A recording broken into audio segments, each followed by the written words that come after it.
आज हम आपको एक ऐसा किस्सा सुनाने जा रहे हैं जिसे सुनकर आप दांतों तले उंगली दबा लेंगे।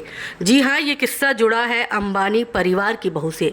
अब जैसा कि आप सबको पता है कि अंबानी परिवार की छोटी बहू टीना अंबानी शादी से पहले एक अभिनेत्री थी, तो उस वक्त वो टीना मुनीम कहलाती थी।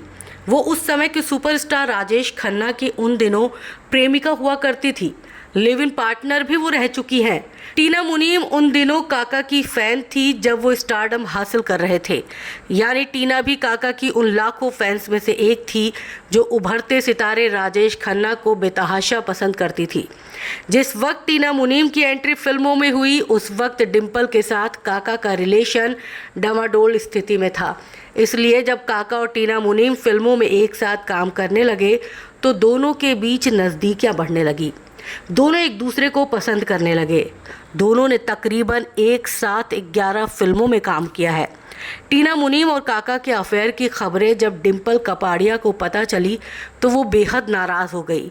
पहले से ही उनका राजेश खन्ना के साथ रिश्ता खराब चल रहा था और इस खबर के बाद तो जैसे भूचाल आ गया हो।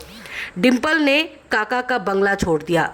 डिम्पल कपाड़िया के जाने के बाद राजेश खन्ना टीना मुनीम को आशीर्वाद ले आए।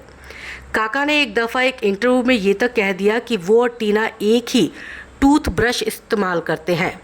टीना के साथ राजेश खन्ना काफ़ी खुश थे, लेकिन दिक्कत तब शुरू हुई जब टीना मुनीम ने राजेश खन्ना पर शादी करने का दबाव बनाना स्टार्ट कर दिया।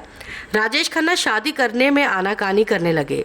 दरअसल वो डिम्पल कपाड़िया को तलाक नहीं देना चाहते थे, जबकि टीना मुनीम अपने और काका के रिश्ते को शादी करके सामाजिक मान्यता देना चाहती थी।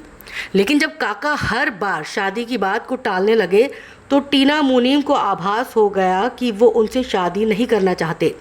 टीना मुनीम ने उनसे दूरी बनानी शुरू कर दी और आखिरकार एक दिन टीना अपना सामान उठाकर काका से रिश्ता ख़त्म कर उनका घर छोड़कर चली गई।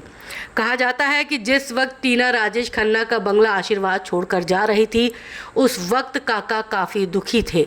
वो टीना के सामने काफ़ी गिड़गिड़ाए कि टीना उन्हें छोड़ कर न जाए, लेकिन टीना को वहाँ रुकने का कोई मतलब नज़र नहीं आ रहा था। वो फैसला कर चुकी थी कि अब उन्हें अपनी राहें राजेश खन्ना से अलग करनी ही होंगी और इस तरह साल 1987 में काका और टीना का रिश्ता ख़त्म हो गया।